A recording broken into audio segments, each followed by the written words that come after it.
Funding is provided by a grant from New York State Senator Catherine M. Young, representing Western New York's 57th District with a local office in Olean. Funding is provided by a grant from Absolute Care of Westfield, committed to returning the favor to those who spent a lifetime caring for others. Absolute Care is located at 26 Cass Street in Westfield. Dave Cass and Rick Newell provide funding on behalf of the Lakeview Hotel and Restaurant at the Docks, located on Water Street near the lake in Mayville.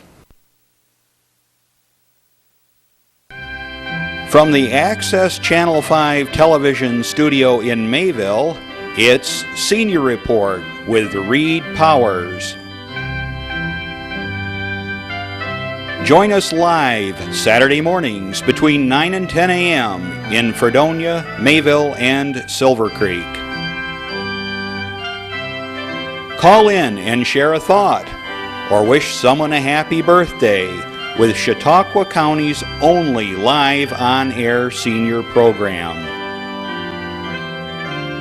Reed continues in his 15th year with interesting guests expressing their viewpoints and informing the community on a variety of subjects. Here's the host of the show, Reed Powers.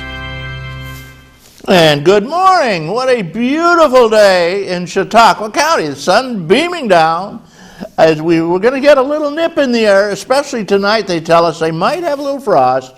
So start thinking about getting your flowers in. I just took my geraniums in, and I'm going to pull my tuberous begonias. Yeah, geraniums, you can carry them through for years and years and years. You got to bring them in, that's all.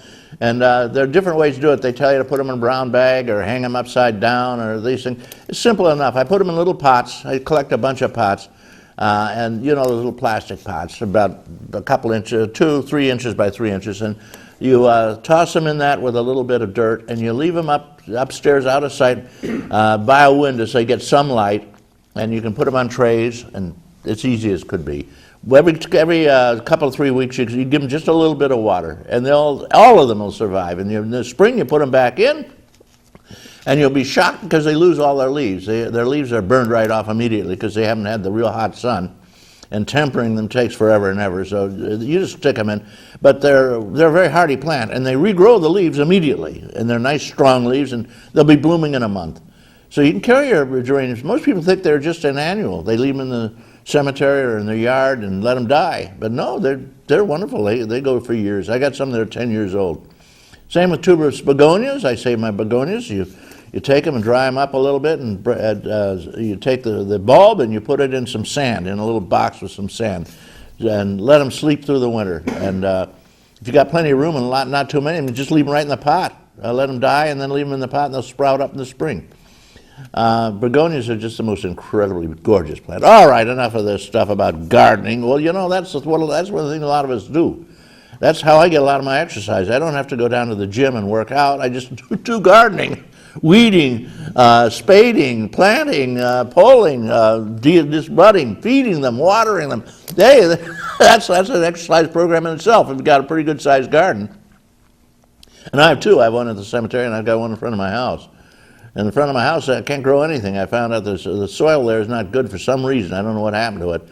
But maybe years ago, the Romans came through and salted the earth. They won't grow anything.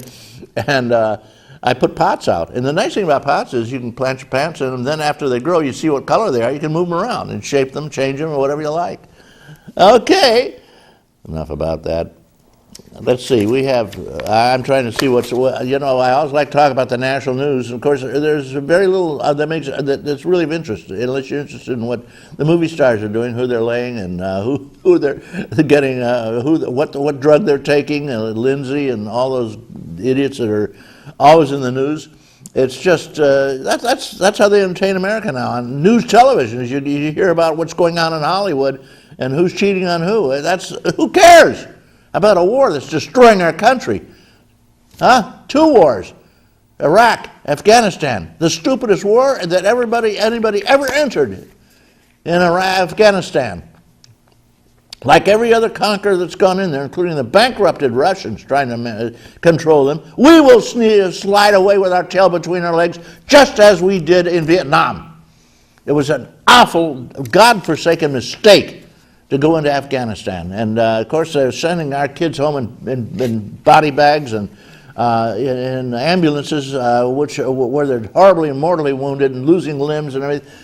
And it's costing us $1 trillion, not the $150 billion they try to fool us into believing. You figure what the real budget here is for this thing, including the military, and you'll find out what it's costing us. And this is money, we're going bankrupt as a country. Look at what's happened to gold. Gold's gone crazy now because it's an index as to inflation. Inflation is an index to how valuable your money is. Our money is almost worthless around the world now. Nobody wants to hold the dollar. And watch out when the Chinese dump it and the Arabs, because they're holding billions and trillions of our money. They'll say, we don't want it anymore. What are we going to do now? We borrowed, we borrowed $50 trillion at least, or real money. And God knows what they're going to do with that dollar, because the Congress is wasting our dough right and left, and so's the president. And paying off the rich and powerful, who are making the money on the wars. That's why the wars will go on for a long time, because the arms makers are rich and powerful people, and they're controlling the scenario, I'm afraid. Something's got to end. I keep getting the email, throw Congress out. Speaking of gold, the government now is requiring us to register our gold, like our guns. They want to know how much gold you've got. I wonder why. Back in the 30s, first thing Roosevelt did was confiscate everybody's gold. You had to turn it all in, and they gave you peanuts for it. Hey, is there a new scenario coming on soon? I don't know. This government is just getting right inside our bodies. You know where, too. Chautauqua County, they're cutting and cutting and cutting. We're going to have to cut another probably 20, 30%, who knows, out of our budget. At least another 10%. And we keep cutting every year.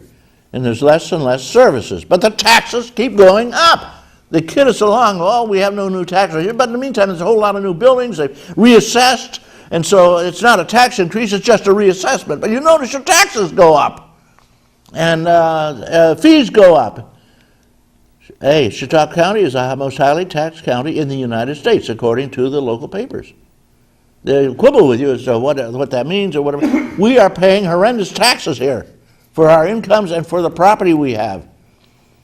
And I said, well, down in Long Island, they're paying a lot more. Well, sure, their houses are worth $1 million. They're going to pay more than we pay, but they're only paying 2% of the value of the house. We're paying 5%, 3%, 4%. Who knows what it is these days?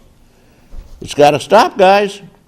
And we are going to have a tax raise again. I can guarantee you that. You heard it from Senior Report 6 months ago. You heard it first here. We will have a tax raise on the county level, as well as cutbacks in our service. Considerable cutbacks in our services. Enough said. Let's get to some happy news. I have trouble watching TV because I know that since Congress did not give seniors a COLA this year and next year, and they've given us inadequate ones for the last 8 years, we're down to 50% of our dollar, according to the government's own figures, and during the Depression, seniors wound up eating this stuff. You know what this is? I won't give you the brand name, but it's tender slices, real beef in gravy. Not bad if you warm it up, and eat it on some bread. And they have, the tuna isn't too bad either. They have the tuna cat food. It's very cheap, very inexpensive. Also, you'll be living in your children's basement. Yeah, because you won't have a house anymore. Yeah, they'll take the house. 68 members over there in Mayville meet regularly. They have a huge number of people. And they had an annual chicken barbecue prepared by the Mayville VFW Men's Auxiliary. Isn't that great? The VFW, they meet there, at the foot of the hill in Mayville. And they have people from all around. You can come from any area. Just drop in and say, I want to be a member. They're also going on a Oktoberfest in Olean. That'll be on October 11th. And the bus will leave right here in the morning, 9:45. And they say there's some seats available. You can go. It doesn't matter whether you're senior or not. If they have seats, jump on. Anybody can go. Kids, 8-year-olds. The price is very cheap, and it's good company and a lot of fun. Mike Ricketts, a well-known guy in the area, also a parole officer, I might add. He's quite involved with the Habitat for Humanity. And he told us a little bit about this, and we'll continue. Any senior group that wants him, call him up. He's in the phone book. Whenever you go to the Mayville, bring a dish to pass and your own table service, okay? I've got the local chapter of the ARP. I just quickly mention Linda Burton came over there from the foster grandparents. And there are many, many advantages to foster grandparents. You help a kid who's in trouble. It's wonderful. Check that out, okay? You can call, I'd say your best bet is call Olivia Rusch, R-U-S-C-H. And you want to be a grandparent to some kid that needs a little help, a little mentoring. You can get over there and meet October 18th at the AARP. They meet in the Kosciuszko Club in Dunkirk, New York. Dunkirk Federated seniors. Dunkirk crowd, they have a great, big, wonderful center there. And Loretta Hemick is the person in charge. She turns the key. Or very well known in the area, I would just mention Ruth McCoyak. She's a treasurer. She holds the purse strings. You know, the treasurer is probably the most important person in the club or any group, church, whatever it is. They hold the keys to the skeletons in the closet. They know where everything went and where it came from and who's on the take. Not that anybody here is. Jim Griswold is their helper in the kitchen. I wonder if he had anything to do with the family that used to make those wonderful cast iron skillets and pots, and they had over 200 items they made. And they're collector's items now. If you ever go to a garage sale, turn a big pan over, or an cast iron pan or something over, or anything that looks old as cast iron, look on the bottom, it'll say Griswold. It's a very valuable antique, worth a lot of money. And if it's a quarter, take it. I wanted to say they played bingo after the meeting. Sheridan Happy Seniors. I have a note from them. Florence Gage's niece, Emily, dropped by, so they had a guest this time, and the guests are wonderful. Arlene did the opening prayer, Arlene Miller. Everybody knows everybody around here in their senior clubs. Let's see if I can get this unstuck. You know, these arthritic old hands, they really screw you up. Try to deal cards.